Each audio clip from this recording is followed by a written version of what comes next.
What's up, guys? Today I'm going to be talking about the NGP, Next Generation Portable, the upcoming new handheld device by Sony. Now, this is something to be really excited about. There's going to be many new features coming to it that weren't on the PSP Go, PSP 3000, PSP 2000, or 1000. First of all, it's going to be a little bit different. It's going to have 3G. It's going to be 3G capable. It's going to be running an Android-based system, in a sense. Also, it's also going to be running not just games. It's going to have applications. You're going to be able to put like business apps, productivity apps, everything onto the NGP. It's also going to have some really cool games. It's going to be right now. They already talked about Killzone and a bunch of games coming to it. They were even saying possibilities of Dead Space, which would be pretty cool. But let's first go into the heart of the system and see what kind of specs you're going to be having in this PSP. First, the CPU. You're going to be having an ARM Cortex A9 core, which is basically 4 cores, and the external dimensions, which is like, how big it is. It's going to be 182 by 18.6 by 83.5 millimeters. It's actually a pretty slick device. It's going to be, it's going to fit in your pocket comfortably. It might be around the same. It's going to be around the same size as the PSP 1000 or 2000. But also the reason I normally have videos, but I wanted to show you guys some pictures and stuff of it. So here you go. Also, my new channel, it's JKuzz, JKUZZZ. I just made a new one because I wanted to, change my name. Okay, because the other one was, like, harder to find. It was a really long name. Here we go. You probably want to hear all this crap. Let's get back to this device.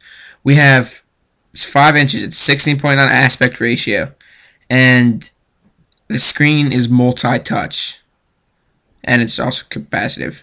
It's multi-touch, which means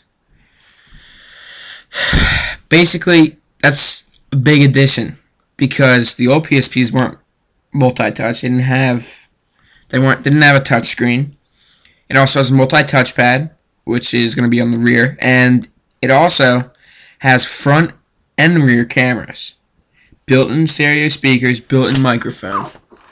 It also has 6-axis motion sensing system, which is ever played.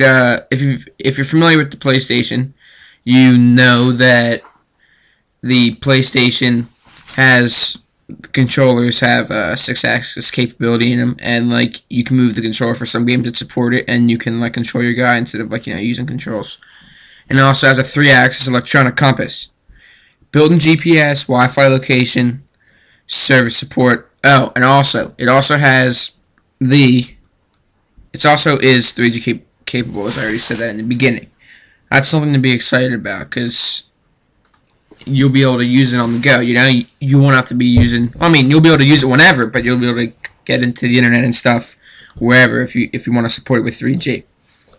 The layout's, obviously, if you're looking at the pictures, the layout's a little bit different. It has more of a sleek, solid feel to it, but it has 2 analogs, and everything is somewhat the same. Of course, like, buttons are in different spots and everything. I had the PSP 1000.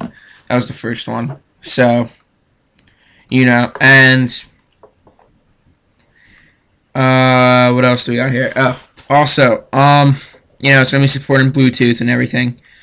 But let's get into why would you buy this? Well, first of all, if you want a handheld gaming system, this could be the way to go, because now it's supporting things besides games. First of all, the PSP has always had great games on it. I'm not really a big handheld gaming person, but if I were to choose between a DS and a PSP, I'd choose the PSP. Some of you are going to say like 3DS in the comment section below, but because I just always like the games better. But if you have a smartphone, that supports Android, or if it's an iPhone, Apple OS, or you know, if it has Windows OS, then, or if it's just a smartphone and you have all those utilities and applications that you use in your daily life, that's where this might lose a little bit of its, like, you know, appeal, because of course it's going to be an awesome gaming system. So if you want to game on a handheld system, this is the way to go. But if you're looking, if part of you wants it because of the applications, but you have a smartphone, it might not be worth getting it if you will support for applications. Now, if you don't have, if you just have a normal phone that doesn't run, like, you know, complex operating systems, then this could be something you might want to invest in if you also like handheld gaming. Now, the CFF, did I say that right? CFF or CEE, but anyway, Yushiba, I think his name is, basically said that he would be, he said that he's still looking into the price. Basically, it's gonna be, he said it's definitely gonna be under $5.99. Is that supposed to be comforting? Because I'm not sure. Because under $5.99, well, you're looking at, if now obviously they're probably gonna put it around $300 to $200. That's what I'm thinking. But that's still not a good thing, though. I mean, still like under $600. It could be $550.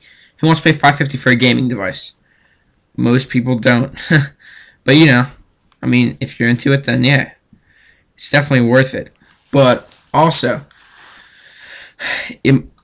as I said earlier, supporting Android. I think I remember reading that somewhere. But then again, also remember, PlayStation's coming out the PS Suite, which is going to be a downloadable operating system. Well, not operating system, but you know, a system for like gaming, mobile, stuff like that. But probably for their products. But it looks, I mean, I've read that it has Android. It's probably going to be like Android integrated with the PS Suite. But I still have to look into that. I'm going to get back to that in my second video. Also, my opinion on this. Is it worth the buy? It all comes down to price, really. So we have to see what the price is first before you purchase it. I mean, before I purchase it. Because it's projected to come out around next Christmas or holiday season. Obviously, because that's normally the best time to release big products. Because everybody buys them. So is it worth it? You know, all depends on price, yet again. So, of course, I'm going to be looking into this. Check out my other video. I'm going to be talking about the PS Suite. Subscribe if you like this video. If you like my other videos. You know, I appreciate it. I'm not going to beg you to subscribe or anything. But, you know, do what you want. And check out my other videos. Alright, see you. Thanks.